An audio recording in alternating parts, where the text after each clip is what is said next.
Siapa yang bisa membantu saya? Jaring ikan ini benar-benar membuat orang tidak tahan. Oh, apakah mereka tidak tahu? Jaring ikan bisa didaur ulang lalu dimanfaatkan lagi juga bisa menjadi emas. Jaring ikan yang terbengkalai telah menjadi salah satu masalah sampah laut global yang serius. Jaring yang tertinggal di laut tidak hanya sulit terurai secara alami selama bertahun-tahun, terlebih lagi karena terus menjerat dan menangkap biota laut, membentuk apa yang disebut dengan jaring ikan hantu. Jaring-jaring ini telah merusak ekosistem laut secara serius, juga mengancam keselamatan navigasi nelayan. Mari kita bekerja sama untuk mengubah situasi saat ini. Cepat tolong saya.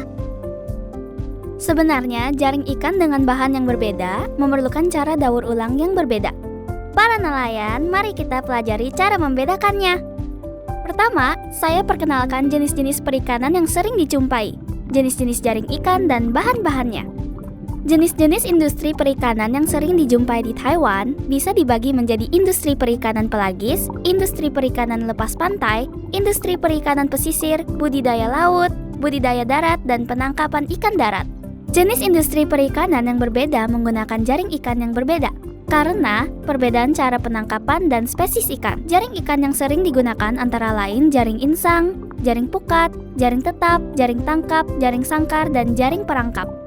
Bahan jaring ikan ini sebagian besar terbuat dari polietilen, nilon, tetoron. Selain itu juga ada tali jaring ikan yang terbuat dari polipropilena. Sekarang mari saya jelaskan sifat fisik dan kimia dari bahan jaring-jaring ikan ini. Yang pertama adalah polietilen.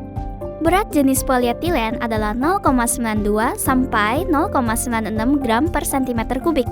Bisa mengapung di permukaan air, teksturnya lebih keras, daya putusnya tinggi, tidak menyerap air, tidak tahan suhu tinggi tapi tahan aus ringan, harganya terjangkau, dan tahan korosi. Yang berikutnya adalah nilon. Berat jenis nilon adalah 1,14 gram per cm kubik. Dapat tenggelam ke dasar air, kekuatan tariknya baik, tahan pakai, transparansinya baik. Permukaannya halus, memiliki sifat tahan terhadap bahan kimia, namun terpapar pada sinar matahari dalam jangka waktu lama mudah menyebabkan menguning dan rapuh. Selanjutnya adalah tetoron. Berat jenis tetoron adalah 1,38 gram per cm kubik. Dapat tenggelam ke dasar air, ketahanan cahayanya baik. Daya putusnya tinggi, terpapar pada sinar matahari dalam jangka waktu lama, tidak mudah menguning. Tahan terhadap asam dan basah, harganya lebih murah daripada nilon. Terakhir adalah tali jaring ikan yang terbuat dari polipropilena. Berat jenisnya 0,91 gram per cm kubik. Dapat mengapung di permukaan air, tahan terhadap benturan, tahan suhu tinggi, tidak menyerap air, juga tahan terhadap asam dan basa serta bahan kimia. Selanjutnya, memperkenalkan cara yang paling sering dijumpai untuk membedakan jaring ikan. Kita bisa menggunakan dua cara tes berikut untuk membedakan bahan, untuk membantu kita mengklasifikasikan bahan jaring ikan untuk daur ulang. Yang pertama adalah cara pemilahan daya apung, membedakan bahan melalui daya apung serpihan jaring ikan di dalam air. Di dalam air, polietilen dapat mengapung, sementara nilon dan tetoron tenggelam. Karena nilon dan tetoron keduanya tenggelam, kita dapat menggunakan cara kedua untuk membedakannya. Cara membedakan yang kedua adalah uji pembakaran.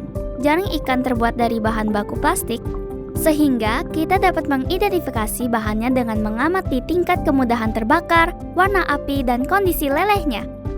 Ingat, harus melakukan uji pembakaran di area berventilasi baik, baru aman loh. Yang pertama adalah polietilena. Polietilena mudah terbakar. Sewaktu terbakar dapat muncul nyala api kuning kebiruan dengan bau seperti lilin yang terbakar. Setelah sumber api disingkirkan, akan terus terbakar. Permukaannya berkilau seperti bola. Selanjutnya adalah nilon. Nilon tidak mudah terbakar.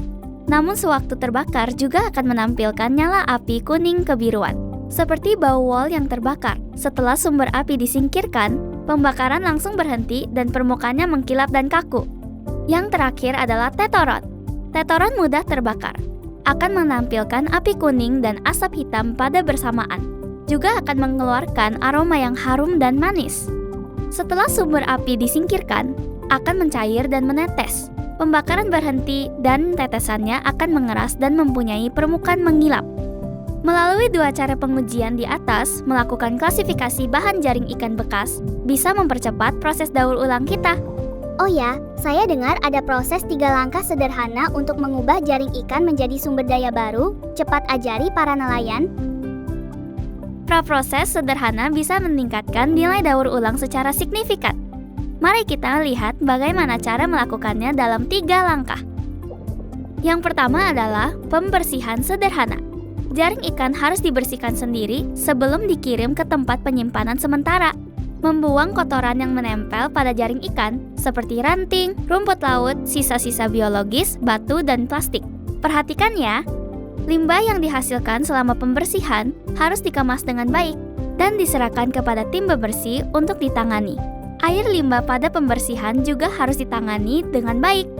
Selanjutnya adalah melepaskan aksesoris.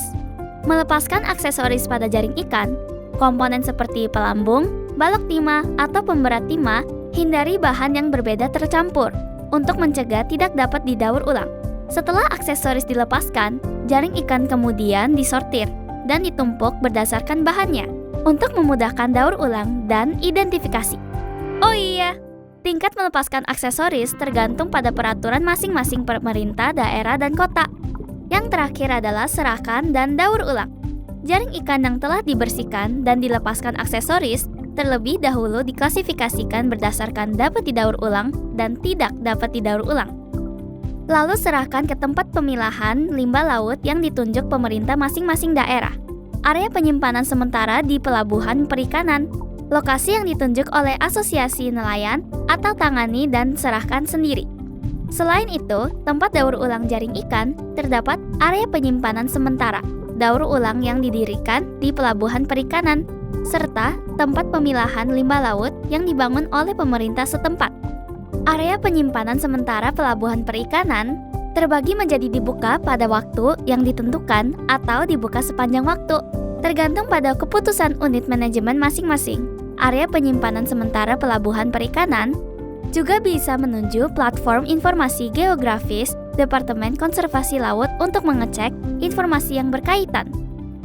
Selanjutnya, tempat pemilahan limbah laut yang didirikan oleh masing-masing pemerintah daerah. Setelah melakukan pekerjaan pra-proses klasifikasi terperinci, akan diserahkan ke pusat penanganan regional, lalu didistribusikan ke lembaga yang menggunakan kembali. Secara bertahap mengintegrasikan jalur daur ulang dan penggunaan kembali ke dalam satu jalur pipa untuk mengurangi beban transportasi secara keseluruhan dan biaya operasional untuk pemerintah daerah dan perusahaan daur ulang. Selain itu, jaring ikan dan perlengkapan memancing yang diganti oleh nelayan akan dikirim ke tempat penyimpanan sementara di pelabuhan perikanan.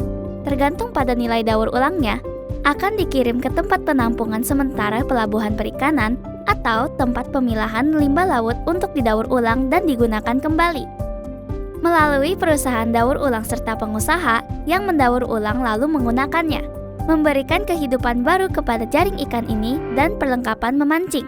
Maka ada kesempatan untuk berubah menjadi produk baru. Jaring ikan dan perlengkapan memancing ternyata bisa menjadi produk daur ulang yang benar-benar baru. Keren sekali. Dan mendaur ulang jaring ikan tidak hanya bermanfaat terhadap perlindungan lingkungan, tetapi juga bisa mendapatkan insentif loh. Benar sekali.